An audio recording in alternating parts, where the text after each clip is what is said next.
Winter, spring, summer, fall. Seasons. I just love them all. Other than inspiring me to make up goofy poetry, why wouldn't you love the seasons? There's always something to look forward to. You already know that summer means long days of fun in the sun, and winter means shorter days, not to mention building snowmen and making lots of Frozen references. Okay, so clearly the sun and seasons are linked. But how?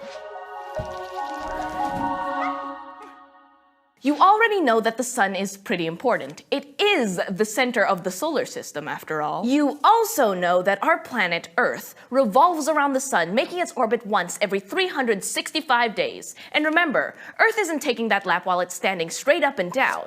Instead, it's tilted on its axis, the invisible line around which our planet spins. Put together, the Earth's tilt on its axis and the orbit it makes around the sun, and you get the yearly pattern we call seasons. Let's see how.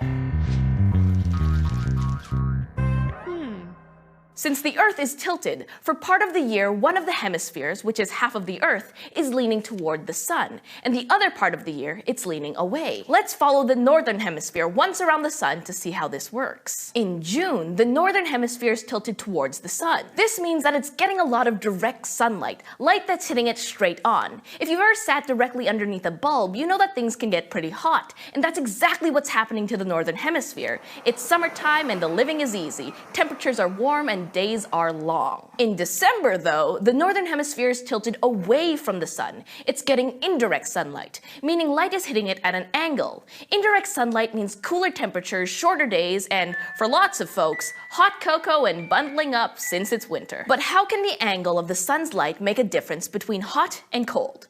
Well, try this little trick with a flashlight. Get a flashlight and dim the lights in your room a little bit. If you turn the flashlight on and point it straight down onto your desk, you'll see a small, bright, concentrated circle of light. That's kind of how sunlight hits the northern hemisphere during the summer. Bright and intense. Now move the flashlight down at an angle and point it at the top of your desk. See how the light isn't as bright and is less intense where it falls? That's like the sunlight we get in winter. But what about spring and autumn? During these two seasons, the Earth's orbit causes the northern hemisphere to be neither tilted toward the sun nor away from it. So temperatures during the spring and fall are more moderate, not too hot and not too cold, since the entire globe is getting about the same amount of direct sunlight at once. Now, let's take a look at how the amount of sunlight affects temperatures in the northern hemisphere over the course of a whole year. An easy way to show this yearly pattern is by using a graph. This graph shows the average high temperature in each month for 1 year in Toronto, Canada, where I live. Looking at the graph, we see that during December, January, and February, when the northern hemisphere is getting very little direct sunlight,